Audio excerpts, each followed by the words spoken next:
할렐루야. 오늘도 새날을 주신 하나님을 찬양합니다. 주와 함께 길 가는 것 즐거운 일 아닌가. 여러분, 오늘도 주님과 걸어가는 발걸음이 기쁨이 넘치고 감사가 넘치는 이 하루가 되기를 바랍니다.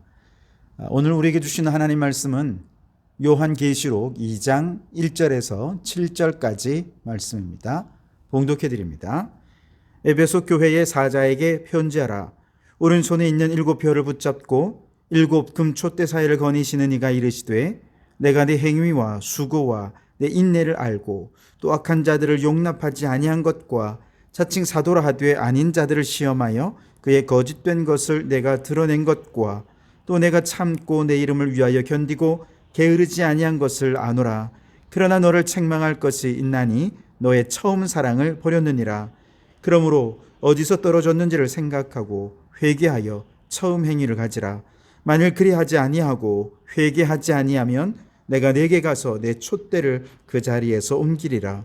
오직 내게 이것이 있으니 내가 니골라당의 행위를 미워하는도다. 나도 이것을 미워하노라. 귀 있는 자는 성령이 교회들에게 하시는 말씀을 들을지어다. 이기는 그에게는 내가 하나님의 낙원에 있는 생명나무의 열매를 주어 먹게 하리라. 아멘. 오늘도 이 말씀을 통해 우리에게 주시는 하나님의 음성을 듣게 되기를 바랍니다. 2장과 3장의 내용은 소아시아의 7교회에 보낸 편지의 내용을 각각 소개하고 있는데요. 오늘은 그 첫 번째 교회인 에베소 교회에 보낸 편지의 내용을 소개하는 내용입니다. 에베소라고 하는 지역은 오늘날의 터키 지역의 그 소아시아의 지역의 서부 쪽에 있는 항구 도시였습니다. 정치적으로는 로마 총독이 집무하는 행정을 담당하는 도시였고요. 경제적으로는 아시아와 유럽 간의 무역이 활발히 이루어지는 무역 도시였습니다. 종교적으로는 황제 숭배 혹은 아르테미스 신을 숭배하는 우상 숭배의 도시이기도 했습니다. 특히 거대한 아르테미스 신전은 지금도 고대 7대 불가 사의 중에 하나로 이야기될 만큼 아주 압도적인 크기를 자랑하고 있습니다. 정치, 경제, 종교 이런 여러 배경들을 가진 에베소에 처음 복음을 들고 갔던 사람은 바울과 브리스길라 아굴라 부부였습니다. 그리고 아볼로도 여기서 성도들을 말씀으로 잘 차근차근 가르치는 귀한 역할도 했습니다. 특별히 사도 바울은 3차 선교 여행에서 3년 동안이나 에베소에 머물면서 집중적으로 사역을 해서 교회가 크게 부흥하게 되었고, 주변 여러 교회들이 이 에베소 교회를 모교회로 여길 만큼 아주 중요한 역할들을 많이 한 교회가 되었습니다. 그 후로도 디모데 또 오네시보로 두기고가 에베소에서 섬겼고, 사도 요한은 반모섬에 유배되기 전에 마지막에 목회했던 곳이 바로 에베소 교회였습니다. 자, 이런 에베소 교회를 향해 말씀하시는 예수님은 어떤 분이신가? 오늘 1절 말씀을 보시면 오른손에 있는 7별을 붙잡고 7 금촛대 사이를 거니시는 이가 이르시되, 그렇게 말씀하시죠. 7별을 붙잡고 있다라고 하는 말은 교회를 향한 예수님의 주권을 의미하는 것입니다.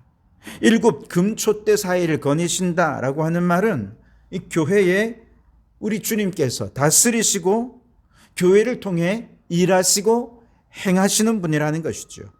다시 말해서 성도들의 영적인 상황과 형편을 누구보다도 잘 알고, 무엇보다 박해 속에 있는 교회가 그 박해를 잘 견뎌낼 수 있도록 주님은 지금도 교회 안 깊숙한 곳에서 성도들 구석구석을 다니시며 그들에게 힘을 주고 도와주시고 계시다는 것이죠.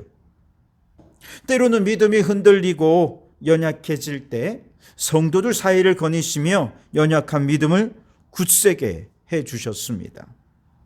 사도 요한 자신이 에베소 교회의 목회자였지만 사실은 에베소 교회의 진정한 목자는 예수님 한 분밖에 없었습니다. 사도 요한이 에베소에 머물며 목회 활동을 하고 있을 때에도 예수님이 진짜 목회자였습니다. 지금 반모섬으로 유배를 떠나 교회에는 지도자가 없는 상황이지만 바로 지금 이 상황에도 변함없이 주님은 에베소 교회의 목자가 되셨습니다.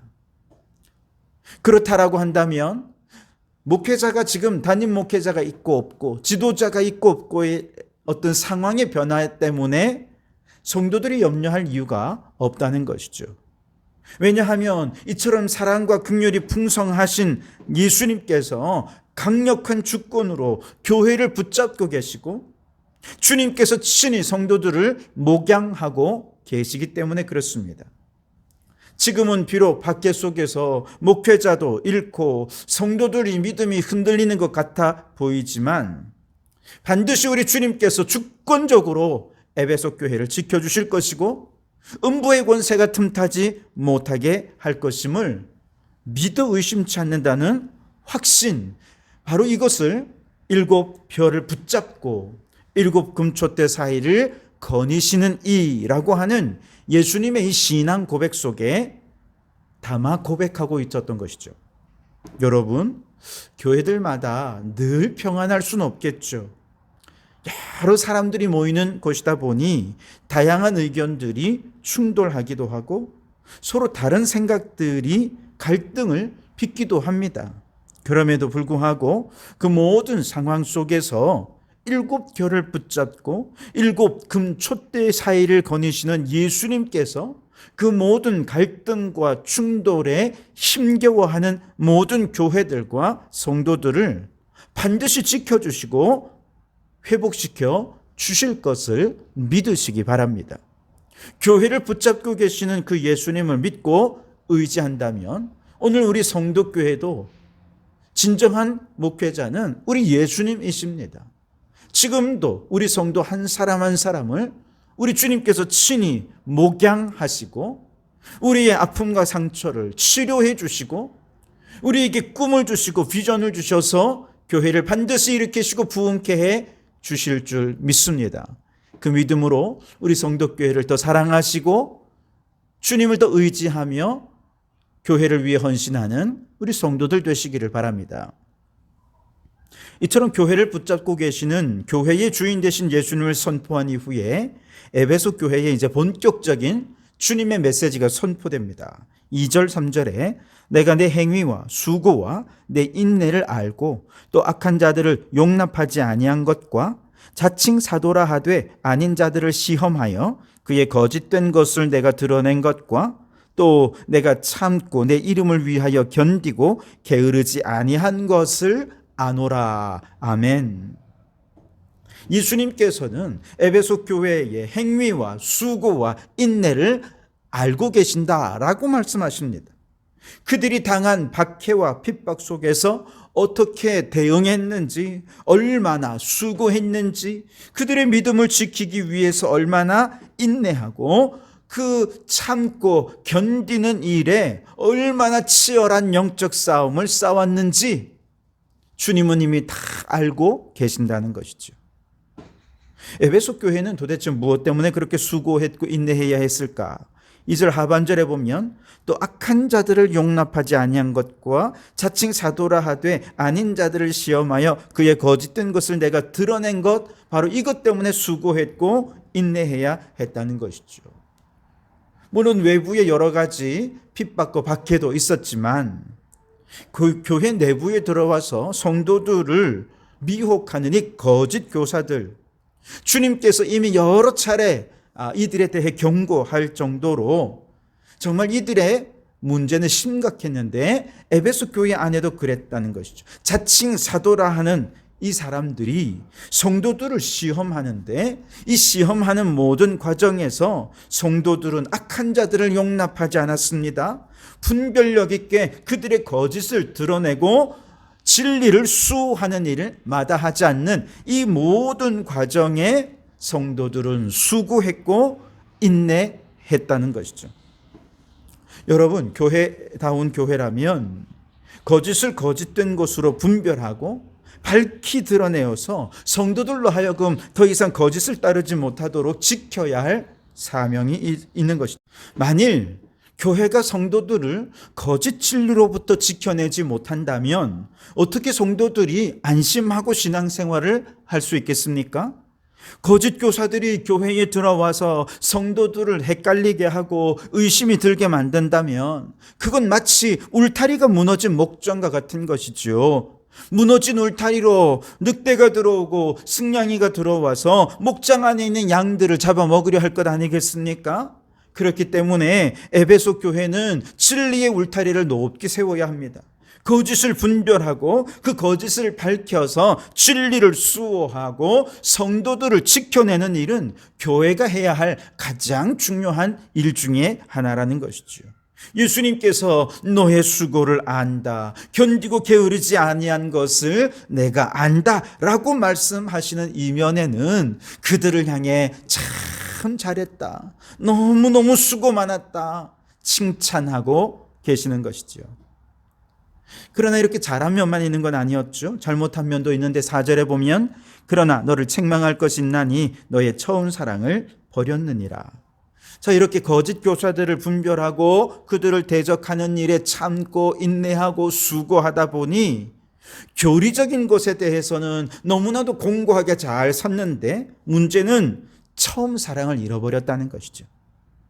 엄격한 교리만 남고 사랑은 식어져 버린 상태가 된 것인데 우리는 이것을 교조적이다 이런 표현을 씁니다. 교리에 대해서는 엄격한데 그 엄격함만 강조되다 보니 그만 사랑을 잃어버리고 본질을 잃어버리고 더 중요한 것을 잃어버린 채 딱딱한 교리 충만한 교회가 되어버리고 만 것이죠. 학교를 한번 생각해 보십시오. 학교는 단지 지식만 가르치는 곳이 아니지 않습니까? 옛날에는 친구와 우정도 쌓을 뿐만 아니라 스승과 제자 간의 신뢰도 학교를 통해서 형성해 갔습니다. 그래서 가정 방문을 하고 가정의 사정이 어려우면 선생님이 그들을 도와주기 위해 사방팔방으로 노력을 하고 그렇게 선생님은 한 아이만의 선생님이 아니라 부모님의 상담가이기도 했고 여러 가지 면에서 정말 끈끈한 정과 사랑을 느끼는 곳이 학교였던 것이죠. 근데 오늘날은 학교는요, 이 모든 게 다 사라졌습니다. 지식 전수만 남고 사랑과 정은 사라져버린 삭막한 공간이 되어버리고 말았습니다. 학교가 교조적으로 변질되어 버렸다 하는 뜻이죠. 너무 안타까운 일이 아닐 수 없습니다. 교회가 만약에 사랑을 잃어버린다면 그건 더 이상 교회라고 할 수 없을 것입니다. 예수님의 십자가 사랑으로 구원을 받았는데 십자가라고 하는 율법, 교리만 남고 십자가가 주는 은혜와 사랑, 이게 진짜 본질적인 것인데 그 본질은 잃어버렸다면 이런 교회 하나님께서 결코 기뻐하지 않으실 거라는 것이죠. 여러분 혹시 여러분의 남편이나 아내가 어느 날 이렇게 말한다고 생각해 보십시오. 난 이제 더 이상 당신을 사랑하지 않아. 그러나 이혼하고 싶지도 않아. 그러니 법적인 부부로서의 나의 책임 다 할 테니 그냥 이렇게 같이 삽시다. 그리고 그 이후에 진짜로 사랑은 없어. 그런데 열심히 돈도 벌어오고 이전과 똑같이 뭐 기념일 되면 선물도 사다 주고 또 뭐 이렇게 저렇게 뭐 가족들도 챙기고 이렇게 한단 말이죠. 근데 그 사람이 나 사랑하지 않는다는 거 알아요. 행복할까요? 결코 그렇지 않을 겁니다. 사랑 없이 의무적으로 율법적으로 행하는 그 사람이 더 미워지게 될 것입니다. 지금 에베소 교회를 바라보는 주님의 마음이 그런 마음이라는 것이죠. 그래서 주님은 사랑을 버린 에베소 교회를 사랑으로 책망하시며 말씀하시죠. 5절에 보면 그러므로 어디서 떨어졌는지를 생각하고 회개하여 처음 행위를 가지라. 만일 그리하지 아니하고 회개하지 아니하면 내가 내게 가서 내 촛대를 그 자리에서 옮기리라. 먼저 어디서 떨어졌는지를 생각하라는 거예요. 자신의 삶을 깊이 돌아보고 성찰하고 주님과의 관계가 어디서부터 잘못됐는지 복기해 보면서 잘못된 지점을 찾아내라는 것입니다. 두 번째는 그렇게 찾았다면 회개하라는 것이죠. 돌이키라는 것입니다. 지금 이 모습 이대로 그저 이렇게 계속 주님과의 관계를 사랑 없는 의무적인 관계를 이어갈 수는 없는 것 아닙니까? 그러니 이제는 주님께로 돌이켜서 처음 행위를 가져야 한다라고 말씀하고 있습니다. 처음 행위, 첫사랑 회복한다라고 하는 말은 처음 예수 믿을 때와 똑같이 행동하고 똑같이 그런 감정을 느끼고 이렇게 하라는 얘기가 아닙니다. 주님과 사랑하는 그 사랑의 근본으로 돌아가라는 것이죠. 첫사랑은 풋풋하지요. 그러나 오랫동안 사랑을 한 부부들은 그 속에 더 뜨겁고 진한 사랑이 녹아들 수 있습니다. 그건 차원이 다르죠. 행동과 삶이 다를 수밖에 없습니다. 그러나 사랑이라는 본질은 변함이 없는 것이지요. 여러분, 오늘 우리의 신앙생활이 교리만 남고 사랑을 버린 교조적인 신앙이 되어버리지 않았습니까? 그렇다면 어디서부터 잘못되었는지 깊이 성찰하고 처음 사랑을 버린 죄를 인정하고 회개하시기 바랍니다. 그리고 주님을 사랑하는 근본으로 돌아가는 성도들이 되길 바랍니다. 오늘 7절 말씀 보시면 귀 있는 자는 성령이 교회들에게 하시는 말씀을 들을지어다. 이 귀는 그에게는 내가 하나님의 낙원에 있는 생명나무의 열매를 주어 먹게 하리라 말씀하셨습니다. 성령님의 권고에 귀 기울여서 첫사랑을 회복하는 데 성공한다면 주님은 낙원에 있는 생명나무의 열매를 먹게 해주겠다. 한마디로 천국 영생을 누리게 해주겠다. 약속해 주시는 것이죠. 사랑 없이 천국 들어갈 수 없습니다. 교리만 가지고 천국 들어갈 수 없습니다. 그러니 사랑을 회복해야 됩니다. 사랑만 회복한다면 저 천국 영생은 우리에게 선물로 주어지게 될 것입니다. 그러므로 여러분, 오늘 우리의 신앙생활을 깊이 성찰하고 회개해서 주님을 향한 그 처음 사랑을 회복하고 그래서 천국 영생의 상급을 누리며 살아가는 성도들 되시기를 주님의 이름으로 축원합니다. 기도하겠습니다. 하나님, 에베소 교회를 향해 칭찬해 주신 그 칭찬이 오늘 우리의 칭찬이 되기를 원합니다. 교회의 울타리, 진리의 울타리를 높이 세워서 거짓 교사들이, 이단들이 성도들을 미혹하지 못하도록 그 믿음과 신앙이 흔들리지 않도록 잘 지켜주는 교회가 될 수 있게 도와주옵소서. 오 하나님, 우리 성도교회가 첫사랑을 회복하기를 원합니다. 모든 성도들이 율법이 아니라 의무가 아니라 주님을 향한 뜨거운 사랑으로 예배하고 그 사랑으로 기도하고 그 사랑으로 헌신하고 봉사해서 참으로 천국 영생의 기쁨을 누리며 살게 해 주시옵소서. 예수님 이름으로 기도하옵나이다. 아멘.